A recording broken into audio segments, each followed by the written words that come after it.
اللهم صل وسلم وبارك على سيدنا محمد وعلى اله وصحبه اجمعين. ازيكم عاملين ايه؟ يا رب دايما تكونوا بخير. تعالوا بقى هنعمل شوية فول كده للسحور، حاجة كده والله العظيم زي العسل. تعالوا بقى نبدأ كده بسم الله ونشوف هنعمل ايه. بصوا الطريقة دي بصراحة يعني انا اولادي ما كانوش بيحبوا الفول خالص، بس عملت لهم بالطريقة دي حبوها خالص وبقوا بياكلوه وبيحبوه يعني. بعمل الكمية دي وبحطها في علبة في التلاجة كده وبسحب منها بقى، يعني ساعة السحور بطلع منها في مثلا في طاسة او كده نسخن على قد السحور، والايه والباقي بحطه بنسيبه في العلبة عشان طبعا ايه ما ياخدش طعم او كده. علبة مقفولة وتحطيها على رف التلاجة، بيفضل لو اسبوع كامل ما بيجرالوش اي حاجة. تاخدي منها كده وايه وللسحور. طريقة حلوة خالص. تعالوا بقى ايه نقول لكم انا عملتها ازاي، عملت الفول ازاي يعني. بصوا عندي الفول ده، بص انا مطيباه، بس هو كان فول اخضر يعني بدي ينشف كده يعني. بصوا، لا هو اللي ناشف ولا هو اللي اخضر. الفول اللي هو الاخضر اللي احنا بناكله يعني هو خلاص كان نشف. جبت منه كده وعملته. بعمله ازاي؟ يعني بحطه كده في الحلة ونحط عليه ليمونة، نعصر عليه ليمونة بقشرها كده واحطها في الحلة. وكمان بحط جزرتين، حابة تحطي طماطمايه حطي، بتخلي الفول معاكي. بصوا شكله عامل ازاي، حاجة كده تفتح النفس ولونه حلو خالص. والمية بتاعته بتكون لونها ذهبي كده او صفراء يعني زي اللون اللي انتوا شايفينه ده. الفول صراحة والله العظيم تحفة، انا مش عارفة مش عايزة احلف يعني. الطريقة دي حلوة خالص. بصوا لون الفول عامل ازاي. ممكن بقى تعمليه برضو لو عايزة ما تضربوش في الخلاط عادي، اعمليه من غير ما تضربيه في الخلاط حسب ما انت ايه عايزة يعني. تمام. هنا بقى خدته سبته شوية كده على ما نحضر الخلطة بتاعته، يبرد شوية وبعد كده هضربه في الخلاط وايه ونحطه بقى على الخلطة. تعالوا نجهز الخلطة كده مع بعض اللي هي الايه الخلطة الصلصة يعني. نزلت كده بشوية زيت، ولو حابة تحطي سمنة عادي خالص، السمنة كمان بتطعمه احسن من الزيت كمان. تمام. عندي بقى بصلاية كده كبيرة كنت بشراها لان انا هعمل كمية حلوة يعني. هتعملي بس على قد السحور، ممكن تكون ايه بصلة صغيرة كده على قرن فلفل كده يعني. نزلت بقى بالبصلية كده كنت بشراها، حابة تقطعي حتت صغيرة قطعيه. وعندي 3 جرون فلفل كده مقطعاهم، فلفل بارد. لو حابة تحطي حامي حطي، بس بصراحة انا ما بحطش حامي عشان الولاد يعني. ممكن بقى لو حابة انا اكل حامي بايه برش شوية شطة كده او حطي لوحده يعني. تمام. الفلفل الحامي برضو بيخلي طعمه حلو يعني. هنمسك بقى بص البصل مع الفلفل هنديله تشويحة حلوة كده لحد ايه، هندبله بس كده نديله تتبيله كده، مش عايبه ان هو يحمر يعني جامد. تمام. هنخرط بقى ايه 3 طماطمات كده، مش هضربهم في الخلاط لا، اعمليهم زي ما انا بعملهم كده. يكون الفول فيه كده حته طماطم صغيره. انا بعملها سلطه كده واحطها على الفلفل اللهم صل على سيدنا محمد والبصل. وبغطيه بقى، بغطي الطاسه كده او الصينيه اللي انا حاطه فيه.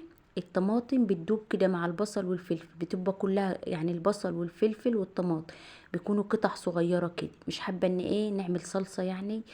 الطماطم بتدوب خالص يعني، تمسكيها بقى بالشوكة كده وتهرسها مع البصل والفلفل، بتبقى حلوة يعني في الفول. حابة بقى تضربها في الخلاط عادي يعني، ده مش يعني ايه مش لازم نعمل كده. حابة تضربيها اضربيها. هنمسك بقى 3 طماطمات كده نقطعهم سلطة. وبعد كده بقى على ما يكون البصل بتاعي اداكي لون دهبي حلو كده بسيط، مش ان انت تحمريه خالص يعني. وبعد كده بقى بنزل بالطماطم وبنغطيها 5 دقايق كده لحد زي ما قلت لكم، لحد ما تليم خالص كده. وترجعي بقى تهرسيها بالشوكة كده وخلاص بتحطي الفول بتاعك والتوابل بتاعتك. عندك توابل فول، عندك مثلا ممكن تحطي بس فلفل، تحطي كمون وكده يعني. بس انا صراحة حطيت كمون وملح، ما حطيتش حاجه غير كده. وفي الاخر بقى بحط مكعب مرق. بص مكعب المرق ده حاجه غريبه يعني، بس صراحه جربناه طلعت طريقه حلوه يعني. لما حطيت مكعب المرق بيدي طعم حلو للفول وكده. خلاص كده تمام.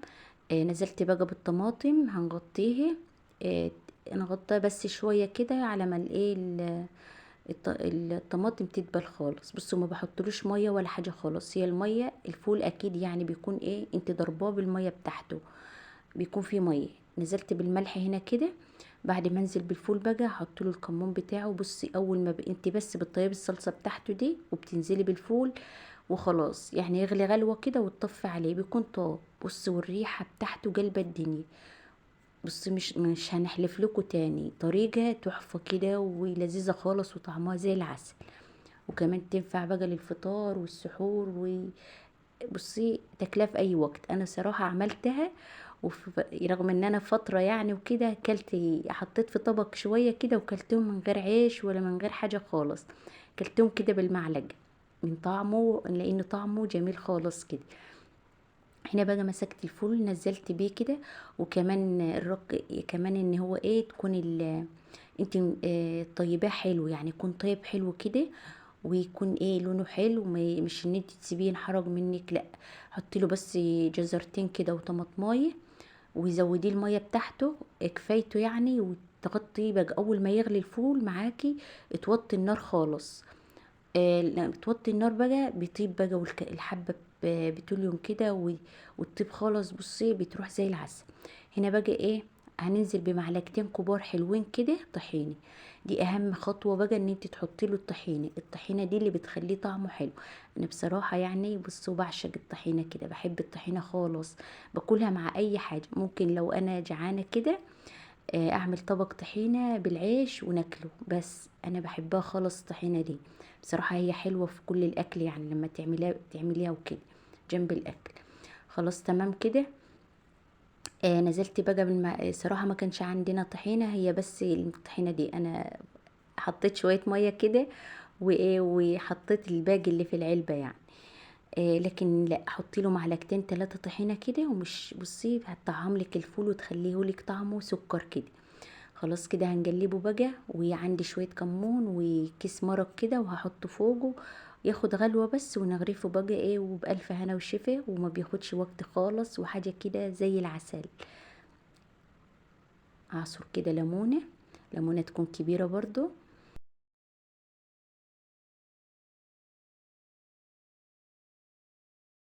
الليمون كمان بيديله طعم حلو. اللهم صل على سيدنا محمد. خلاص هنجلبه.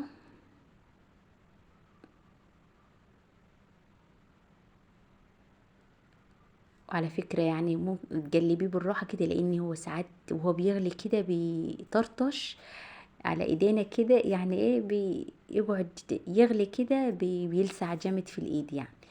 بصوا خلاص كده كان خلاص. هنجيب بقى الكمون. صراحة انا سبت شوية كده على ما جلبت شوية كمون على ملح، لان ما كانش عندي. بصوا عمال يعمل ازاي. بص اللسعة منه بقى مش حلوة خالص صراحة. هنا كده كنت طفيت عليه ورجعت بقى ايه، حطيت له شويه الكمون كده والمكعب المرق يغلي غلوه بس، وتطفي عليه بقى وتاكليه. خلاص يعني. بصي والله بتقف على البوتاجاز في 5 دقايق كده بتعملي طريقه الفول دي، وبتطلع الطريقه تحفه صراحه، حلوه خالص يعني. جربوها. انا بصراحه يعني عملتها وكده قلت هجرب الطريقه دي.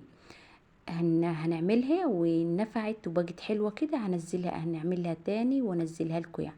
اني بصراحة بحب إن الحاجة اللي بحب يعني اعملها وكده لازم ان انا اعملها وبعد كده انزلها لكم يعني، عشان تكون مضمونة وحلوة، طريقة تكون حلوة يعني. تعالوا بقى نغرف طبق كده منه وندوجه مع بعض. بصي حاجة كده زي العسل، وقطع الطماطم بقى فيه. وبصي ده اللون الطبيعي بتاعه. انا بصراحة يعني الكاميرا مش عارفة، انا رجعت يعني عملتها كده.